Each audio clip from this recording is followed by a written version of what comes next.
Assalamualaikum warahmatullahi wabarakatuh, pemirsa Sulon TV. Senang sekali kembali hadir di hadapan Anda dalam bincang hari ini. Oke, baik pemirsa Sulon TV, izin ya membuka masker karena saya sedang sendiri, karena kita akan virtual pemirsa. Di hari Senin ini tanggal 26 Juli kita mendapatkan informasi bahwa PPKM akan dilanjutkan hingga 2 Agustus, rilis dari Pak Presiden. Semangat ya pemirsa, semoga kita selalu dilindungi dari mara bahaya, terutama pandemi saat ini, dan semoga kita selalu diberikan kekuatan semangat. Nah pemirsa, di era pandemi saat ini, terutama saat PPKM, Provinsi Banten sempat digegerkan oleh sebuah kabar bahwa ada pimpinan DPRD Banten akan mendapatkan mobil dinas baru. Ini sempat viral karena menurut banyak masyarakat ini menyakiti banyak hati masyarakat, terutama yang sedang kesulitan di era pandemi. Nah, bagaimana sih kronologis dan lain sebagainya? Lebih detailnya kita sudah tersambung dengan Wakil Ketua DPRD Banten, Pak Bahrum. Halo, Assalamualaikum Pak Bahrum. Waalaikumsalam warahmatullahi Ya. wabarakatuh. Pak Bahrum sebagai Wakil Ketua DPRD Banten, Pak ya. Assalamualaikum, sehat Pak ya? Nana, Ya, alhamdulillah sehat. suaranya agak kecil Pak ini. Bapak ini sedang di mana Pak? Nokia. Sedang di mana Pak? Halo. Saya di ruangan. Oh, baik, sedang tidak WFH ya Pak ya? WFH sih. Apa ya, cuman sedang ada perlu sepertinya ini. Pak, kita mungkin singkat saja, kita akan berbicara bagaimana kemarin sempat warga Banten dikagetkan dengan ini sejumlah 28 miliar ya Pak ya, anggaran untuk pengadaan mobil dinas. Apakah betul Pak? Mungkin bisa dijelaskan bagaimana awalnya permulaan penganggaran ini, sejak kapan Pak? Silakan. Nana, saya perbaiki ini dulu ya. Suaranya kecil. Baik, silakan diperbaiki dulu. Ya. Mungkin sambil kita menunggu ini pemirsa, kemarin sempat di tengah era pandemi ini, terutama di PPKM ya pemirsa, ini masyarakat yang sedang kesulitan, seperti yang saya bilang tadi, masyarakat sedang kesulitan karena kegiatan ekonomi, kegiatan masyarakat dibatasi melalui peraturan PPKM ini, PPKM darurat kemarin ya. Nah ini menggegerkan Banten pemirsa, sebaliknya 5 pimpinan DPRD Banten akan mendapat mobil baru ini. Ini kan sangat tidak sesuai dengan kondisi di masyarakat. Ada beberapa pakar juga menyatakan bahwa ini tidak memiliki rasa empati terhadap nasib masyarakat. Nah, oleh karenanya, pemirsa, kebijakan ini kemudian dirubah oleh Setwan atau Sekretariat Dewan yang akan anggaran yang tadinya untuk pengadaan mobil dinas itu dialokasikan ke anggaran COVID. Nah, ini mungkin bagaimana ke depannya ya. Halo Pak Bahrum, sudah tersambung? Masih kecil ya? Sudah aman Pak? Dari kita sudah? Sudah. Gimana Pak? Bisa dilanjut? Saya pakai handsfree ya. Boleh. Ya. Ya, silakan. Bentar. Baik pemirsa, mungkin sambil menunggu kesiapan dari narasumber kita akan rehat sejenak. Jangan kemana-mana, tetap di bincang hari ini.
sambung dengan Pak Bahrum sebagai Wakil Ketua DPRD Banten. Halo Pak, sudah siap? Ya.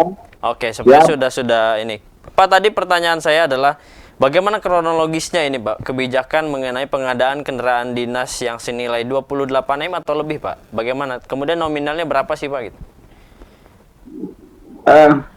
Gini, jadi itu nilainya salah. Baik. Berapa yang benar? Pengadaan itu 2,6 miliar. 2,6. Untuk 5 kendaraan dinas pimpinan DPRD, yang mana penempatan anggaran tersebut dikarenakan memang kendaraan yang sudah ada itu sudah dianggap penuh dengan pemborosan dalam konteks tidak efisien. Ya. Itu sudah berusia hampir 7 tahun. Nah, kami yang menjabat pimpinan DPRD periode 2019-2024 ini, tentunya itu kan kendaraan dinas yang tahun periode yang lalu. Ya. Kondisi kendaraan yang sudah tidak lagi efisien, dalam arti penuh dengan pemborosan dari mulai bahan bakar sampai spare part. Nah, ini tentunya kan kita juga menghitung sejauh mana efisiensi anggaran ini bisa kita tempatkan pada membeli kendaraan baru, ya. Nah, kami DPRD tentunya menganggarkan ini kan dari 2000 tahun 2000 ya, anggaran tahun 2000. 2020, Nah, itu, Pak. Ya, 2020 ya.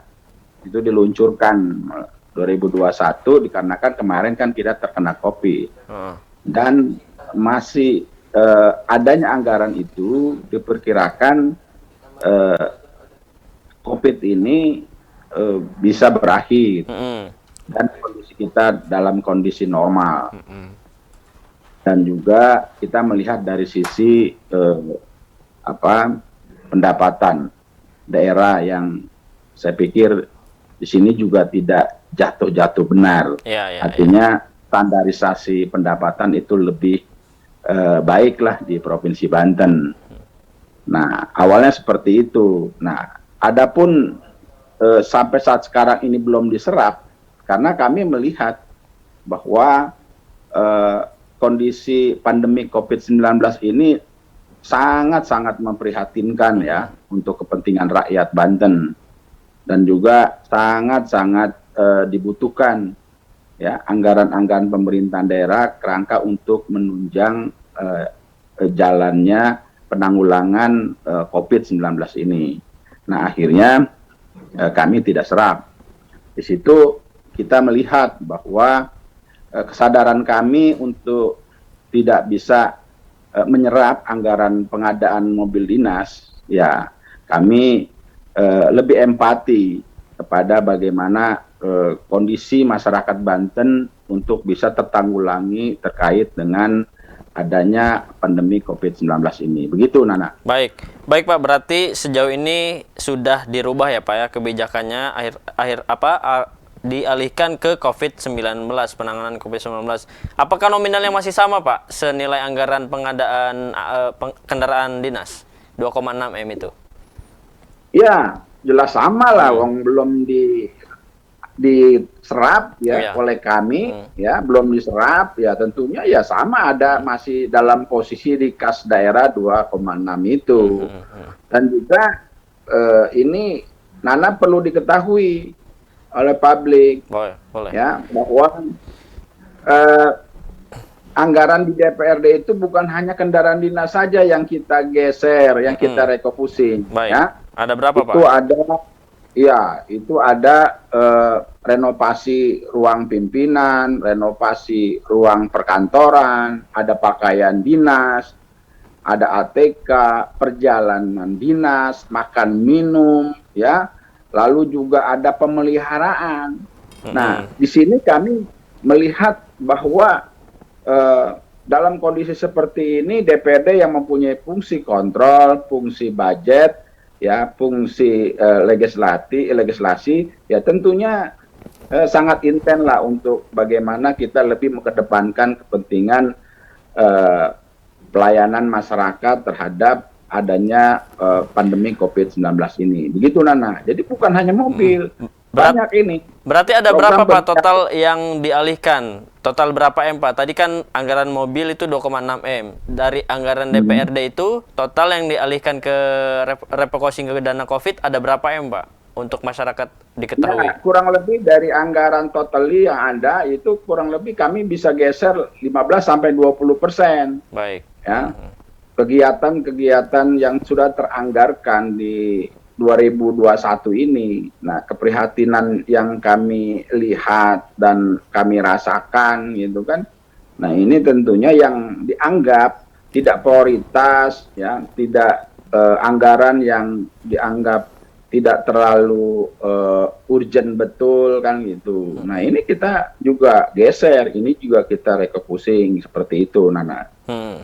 Pak, sejauh ini menurut Bapak secara pribadi Pak, penganggaran kendaraan dinas ini seberapa urgent sih Pak? Karena tadi Bapak sudah menjelaskan mobilnya sudah tidak layak, sebenarnya sudah tidak efisien, malah biaya perawatan bisa lebih mahal ya Pak ya. Mungkin bagaimana Pak menurut versi Bapak?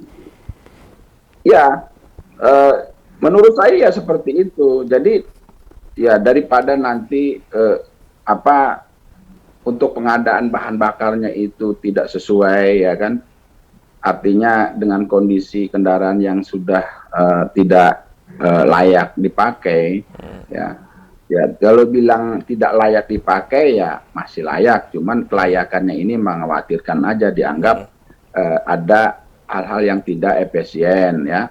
Lalu juga dengan spare part-nya ya, itu sering kali kita gonta-ganti spare part ya. Lalu juga yang dikhawatirkan kan ini kendaraan yang setiap hari terpakai ya, untuk kepentingan dinas kita dengan hari orang kerja yang cukup padat ya Nana ya. Ya. Ini dikhawatirkan kan keselamatan. Kalau soalnya spare part-nya itu sudah tidak lagi layak pakai atau spare part-nya sudah tua atau mengkhawatirkan ya adanya kelemahan-kelemahan dalam mobil itu sendiri ya, ini kan masalah jiwa juga kan. Betul. Gitu.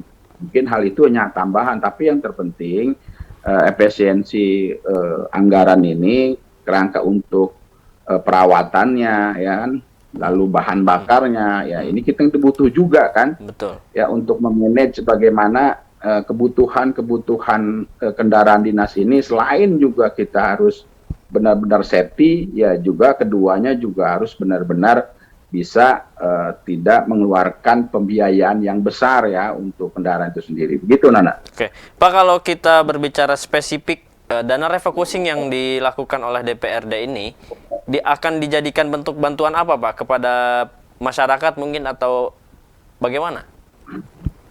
Ya, itu ada mekanismenya. Nanti anggaran-anggaran yang tidak terpakai yang mau digeser atau direfocusing, saya pikir itu nanti ada kebijakan teknis ya di tim anggaran pemerintahan daerah. Itu kita kembalikan lagi ke kas daerah. Nah, nanti di dalam kas daerah itu ya menjadi silva ya, menjadi silva ya. Jadi anggaran tidak terpakai ya bisa juga langsung nanti dengan kebijakan kepala daerah ya dan DPRD itu bisa dijadikan anggaran tak terduga ya, ya dana tak terduga itu untuk kepentingan penanggulangan yang dianggap emergensi ya, yang dianggap butuh untuk dibantu untuk kepentingan masyarakat. Seperti itu Nana. Pak, kemarin pas penganggaran kendaraan dinas ini kan sempat rame, banyak kritikan masyarakat dan lain sebagainya, tidak peduli situasi dan lain sebagainya. Bagaimana Pak respon Bapak menyikapi kritik dari masyarakat itu? Ya, masyarakat ya udah biasa lah, dan punya hak loh masyarakat untuk mengkontrol semua anggaran atau keuangan daerah ya, keuangan pemerintah.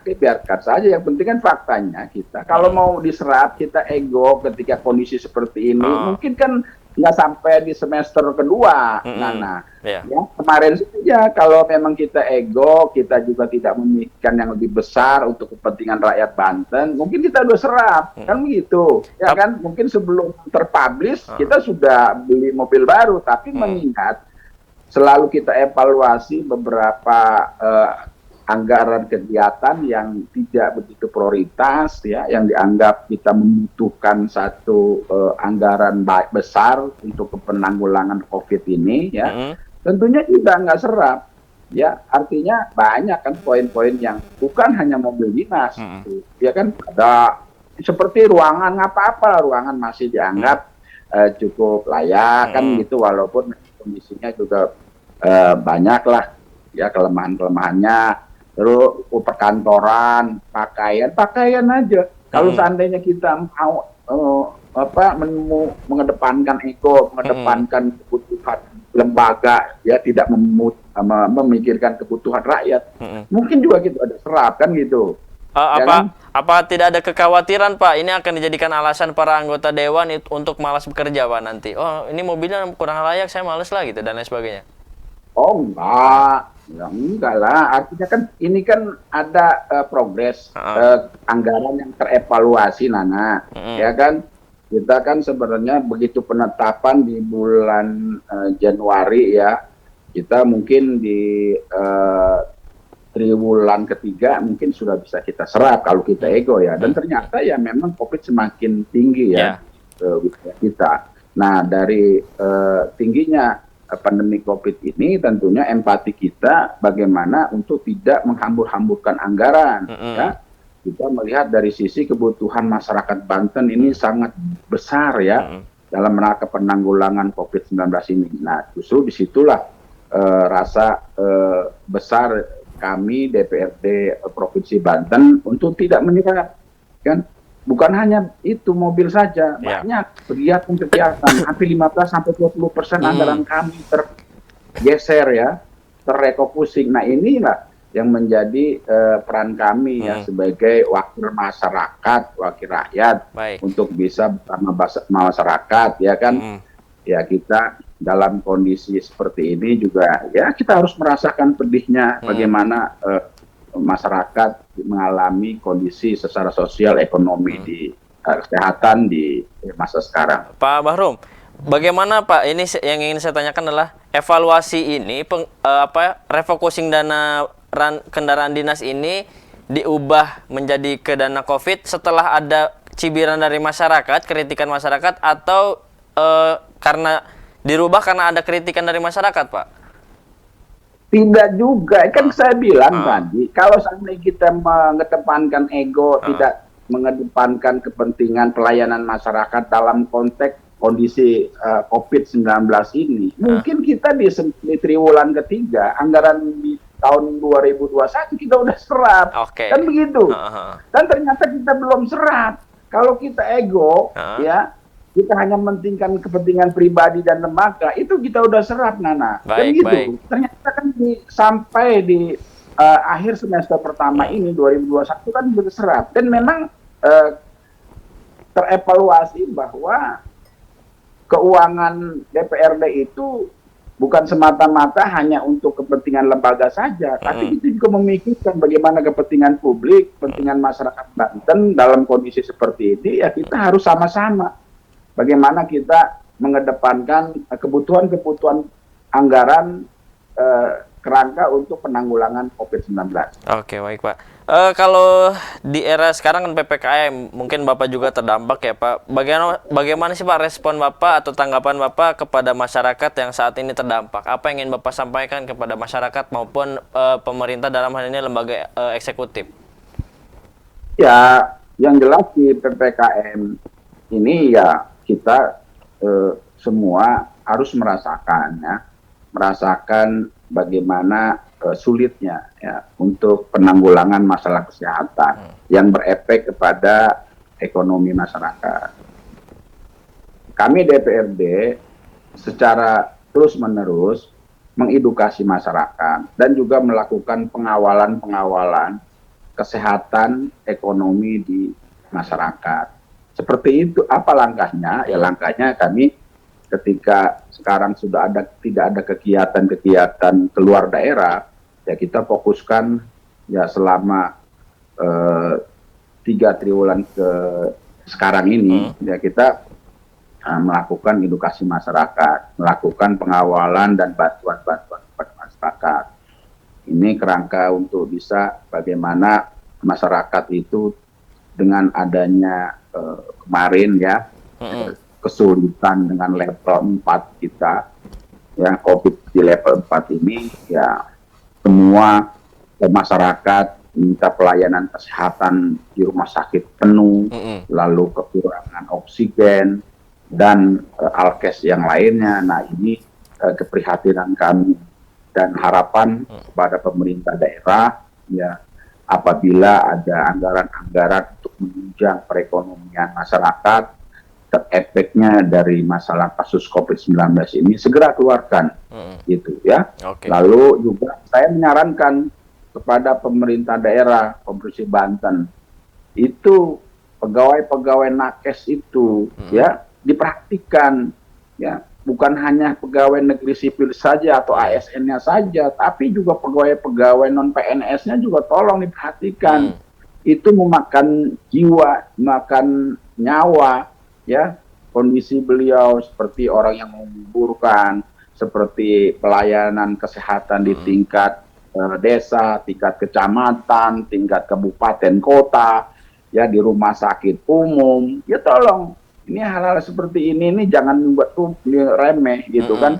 Saya mohon ini respeknya pemerintah daerah ini harus dilakukan ya, kerangka para pegawai kesehatan kita ini benar-benar diperhatiin gitu. Jangan hanya sebatas seremonial saja gitu. Ya, jadi tolonglah ya. Dan kepentingan masyarakat, ya apa bantuan-bantuan BLT, bantuan-bantuan sembako dan sebagainya segera turunkan, gitu. Ya dengan kebijakan-kebijakan yang memang kita sekarang dalam kondisi yang sangat memprihatinkan, kondisi yang sangat emergensi. Ini segera, saya pikir itu yang harus dilakukan kebijakannya. Siap, baik Pak. Mungkin terakhir Pak, closing statement terkait mungkin sekalian klarifikasi juga soal bagaimana nasib dari yang tadinya anggaran kendaraan dinas ini. Nasibnya bagaimana? Silakan closing statement Pak kepada pemirsa Sultan TV yang menyaksikan hari ini. Pemirsa TV One, TV yang TV apa? Sultan TV Pak. Sultan TV yang berbahagia dan mendapat siaran pada kesempatan ini. Saya dialog dengan Sultan TV tentunya dalam rangka untuk memberitahukan, mengklarifikasi adanya pemberitaan yang dianggap tidak benar lah, ya, dianggap tidak sesuai lah dengan faktanya, bahwa anggarannya itu cuma 2,6 dan anggaran pembelian mobil dinas ini sebenarnya sudah kami tidak keluarkan, ya. Dan perlu diketahui juga bahwa anggaran di DPRD itu semasa kondisi COVID-19 ini banyak yang kita tidak terserap, ya, kita tidak gunakan, ya, seperti renovasi ruangan pimpinan, renovasi perkantoran, pakaian dinas, ATK, perjalanan dinas, makan minum, pemeliharaan, itu banyak sekali. Yang kami tidak serap, ya, bapak-bapak, ibu sekalian, bahwa kami ingin mengedepankan bagaimana kebutuhan, ya, anggaran untuk kepentingan masyarakat Banten pada khususnya. Itu yang perlu kami sampaikan dalam klarifikasi ini.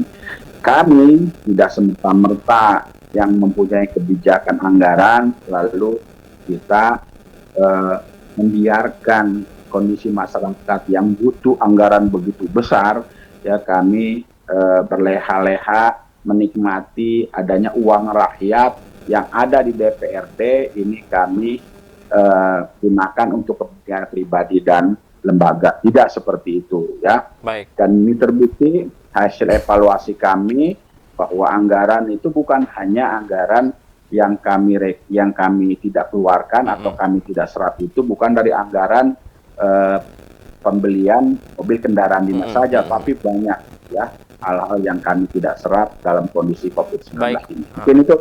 Oke, baik Pak.